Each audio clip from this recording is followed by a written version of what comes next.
Hello everyone. 25ನೇ ಪ್ರಶ್ನೆ ಸಂಖ್ಯೆ B. ಎಸ್ಟರೀಕರಣ ಎಂದರೇನು? ಇಥೆನಾಲ್ನಿಂದ ಈಥೀನ್ ಅನ್ನು ಹೇಗೆ ಪಡೆಯುವಿರಿ? ಸರಿ, ಮೊದಲು ಎಸ್ಟರಿ ಏನು ಅನ್ನುವಂಥದ್ದನ್ನ ನೋಡೋಣ. ಪ್ರಶ್ನೆಯಲ್ಲೇ ಉತ್ತರ ಇದೆ. ಎಸ್ಟರ್ ಅನ್ನ ಉಂಟು ಮಾಡೋದನ್ನ ಎಸ್ಟರೀಕರಣ. ಹಾಗಿದ್ರೆ ಯಾವ್ಯಾವ್ದ್ರಿಂದ ಎಸ್ಟರ್ ಅನ್ನ ಮಾಡ್ತಾರೆ ಅಂತ ಕೇಳಿದ್ರೆ, ಇಲ್ಲಿ ಆಮ್ಲ ಮತ್ತು ಆಲ್ಕೋಹಾಲ್ನ ನಡುವಿನ ಕ್ರಿಯೆಯಿಂದ ಎಸ್ಟರ್ಗಳನ್ನ ಉಂಟು ಮಾಡುವ ಕ್ರಿಯೆಗೆ ಎಸ್ಟರೀಕರಣ ಅನ್ನುವರು. ಆಮ್ಲ ಮತ್ತು ಆಲ್ಕೋಹಾಲ್, ಇಲ್ಲಿ ಅಸಿಟಿಕ್ ಆಮ್ಲವನ್ನ ತಗೊಳ್ಳೋಣ, CH3OOH ಅಸಿಟಿಕ್ ಆಮ್ಲ, ಮತ್ತೆ CH3CH2OH ಇಥೆನಾಲ್. ಇದು ಆಲ್ಕೋಹಾಲ್ ಇದೆ, ಇದು ಆಮ್ಲ ಇದೆ, ಇಥೆನೋಯಿಕ್ ಆಮ್ಲ, ಇದು ಇಥೆನಾಲ್ ತಗೊಂಡು ಆಮ್ಲ ಇರಬೇಕು. ಆಮ್ಲದ ಜೊತೆ ಆಕ್ಟ್ ಆಗಿ ಏನಾಗುತ್ತೆ, ಆಮ್ಲೀಯ ಮಾಧ್ಯಮದಲ್ಲಿ ಏನಾಗುತ್ತೆ, ಇದು ಎಸ್ಟರ್ ಗಳನ್ನ ಉಂಟು ಮಾಡುತ್ತೆ. CH3COO,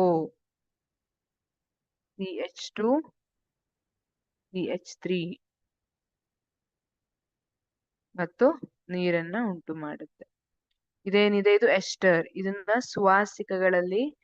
ಸುವಾಸಿಕಗಳ ತಯಾರಿಕೆಯಲ್ಲಿ ಉಪಯೋಗಿಸ್ತಾರೆ. ಇದು ಒಳ್ಳೆಯ ವಾಸನೆಯನ್ನ ಹೊಂದಿರುತ್ತೆ. ಇಲ್ಲಿ ನೋಡಿ, ಇದನ್ನ ಯಾವ ತರ ಬರೆಯೋದು ಮರ್ತೋಗುತ್ತೆ ಅಂದ್ರೆ, ಈಗ ಯಾವಾಗ್ಲೂ ನೆನ್ಪಿಟ್ಕೋಬೇಕಿಲ್ಲಿ OH ಮತ್ತೆ ಹೈಡ್ರೋಜನ್ ಒಟ್ಟಿಗೆ ಬಂದ್ವು ಅಂದ್ರೆ ಅದರಿಂದ ನೀವು H2O ನ ತೆಗೆದು ಬಿಡ್ಬೋದು. ಇಲ್ಲಿ CH3 ಇದರಿಂದ ತಗೊಳ್ಳಿ, ಸರಿನಾ? COO ಬಂದಿದೆ, ಇಲ್ಲಿ COO ತಗೊಂಡು CH3CH2 ಇಲ್ಲಿ OH ಅನ್ನ ತೆಗೆದು ಬಿಡಿ.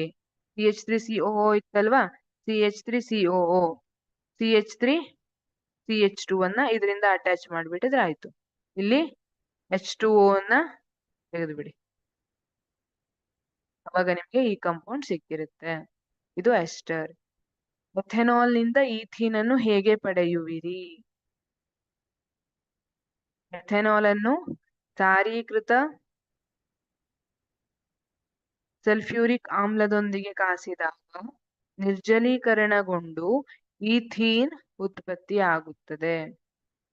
ಎಥೆನಾಲ್ ಅನ್ನ ನೋಡಿ, ಈಥ್ ಅಂದ್ರೆ 2 ಕಾರ್ಬನ್ ಆಟಮ್, ಆಲ್ಕೋಹಾಲ್. ಎಥೆನಾಲ್ ಅನ್ನ ಸಾರೀಕೃತ ಸಲ್ಫ್ಯೂರಿಕ್ ಆಮ್ಲದೊಂದಿಗೆ ಕಾಸಿದಾಗ ನಿರ್ಜಲೀಕರಣಗೊಂಡು ಈಥೀನ್ ಅಂತ ಇದೆ. ಈಥ್ ಅಂದ್ರೆ 2 ಕಾರ್ಬನ್, ಈನ್ ಅಂತ ಬಂದಿದೆ, ಡಬಲ್ ಬಾಂಡ್ ಇದೆ, ಈಥೀನ್ ಉತ್ಪತ್ತಿ ಆಗುತ್ತೆ. ಹೈಡ್ರೋಜನ್ ಹೊರಗೋಗಿದೆ, ನಿರ್ಜಲೀಕರಣ. Thank you.